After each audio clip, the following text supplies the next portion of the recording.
A med change that they did this week was they added fentanyl to control pain, and that really came from my severe right hip discomfort.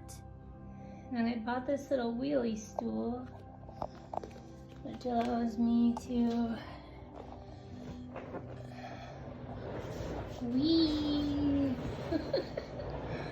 zip around my house a lot easier. Because my left hip hurts quite a bit, so I kind of get around my house.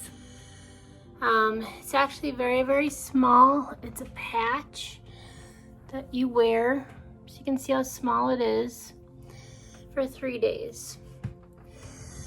And you can actually use it in supplement with morphine, but you have to be careful. So I try to just listen to my body and what my body needs. I try not to take the morphine unless I do feel major discomfort. The other thing that I realized too is by waking up later, you see I take guaiacin, which is like Mucinex, twice a day, which again really helps control that cough. Well, you had to take those 12 hours apart, but I've been waking up later. So it's like, okay, well, if I'm waking up and not taking my first round of meds until like 10:30, when I used to take it at like 8, now I need to adjust when I take the guaiacin as well. And actually, I just made that adjustment just now. Then I guess I still throw up about once a week or so, or as my meds change, which they did, and maybe I'll talk about that in a little bit. So I can't really tell if me just throwing up right now was adjusting the guaiacin, if it had something to do with extra morphine and opiates in my body. It just happened. So that's kind of what's going on this week. The hip pain, having the stool, roll around, even lighter foods. My new lunch and dinner: plain Greek yogurt, peanut butter, glass of milk with some honey. Definitely narrowing what I can eat. And apparently some of the foods I was eating, like rice, Greek yogurt, peanut butter, honey, banana, can constipate you. These are things to eat when you have diarrhea, not when you need to move things through your body. So now it's back to crock-potting my vegetable soup again. Basically, if my food doesn't have water in it somehow, I shouldn't eat it.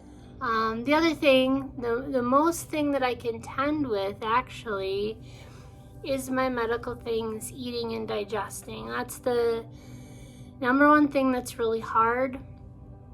I did do some research, so at this point I'm going to be talking about bowel movements, so you can turn it off right now if you want. I had been noticing that I would not have a bowel movement every day, and when you're only eating 500 to 1,000 calories, you're not going to. So in some aspects it works out. I have to change this patch every 3 days, and they say that when you're on hospice you might have one every 2 to 3 days.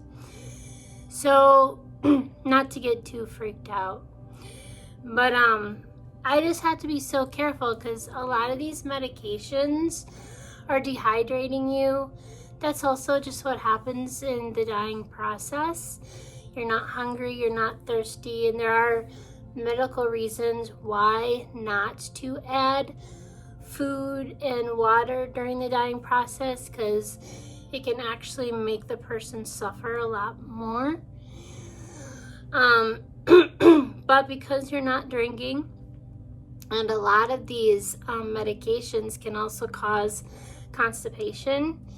And on top of that, they numb you. So sometimes it's hard to feel if you even have stool in your stomach or something like that. So it's kind of this, like, in the morning I'm taking like all these medicines and stuff to like control the cough and to control the pain. And then at night I have to take a lot of medicines to try to just get me to go to the bathroom. So that's the tug of war that's really happening in my body right now, which is why in the past, when I didn't have quite that tug of war going on, I felt better after I did my medical things. But now it's kind of hit or miss whether I feel good after them or not. But where I really do actually feel good is in the morning during what I call my second wake up. This is still one of my favorite times and places of the day. In my bed when I'm waking up for the second time. I think it is because I have the most drugs in me and I've been laying flat, which my body likes. It does not, never has, like to sit at a 90-degree angle. It just feels good and pain-free. But I don't want to take a lot of drugs all the time, because then that would mean I'm probably sleeping more often.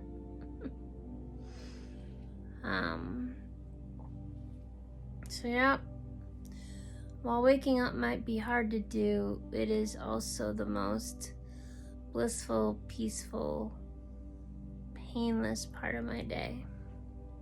I just feel so comfortable and so relaxed.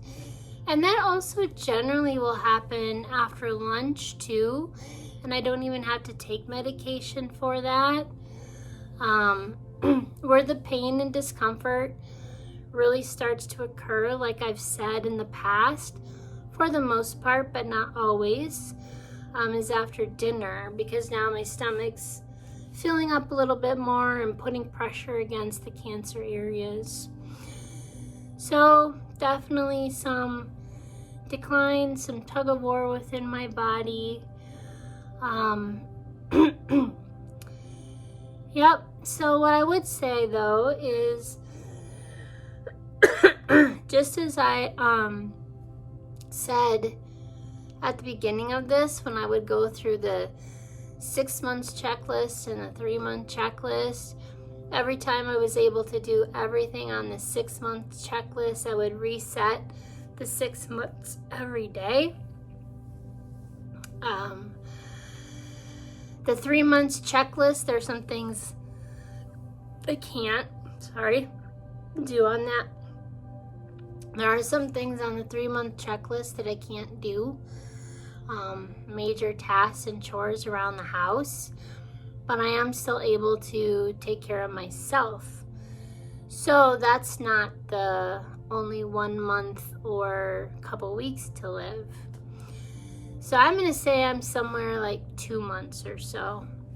Again, that's not an exact date, but every time that I'm able to wake up and still go to the bathroom on my own, still take a shower, still have, several hours of consciousness awake, I reset that 2 month timeline every time I'm able to do that, if that makes sense.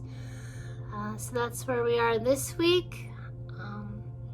I'll let you know if I notice more about the fentanyl or not. I do think it does help a little bit, but I think we need to give it a little bit more time.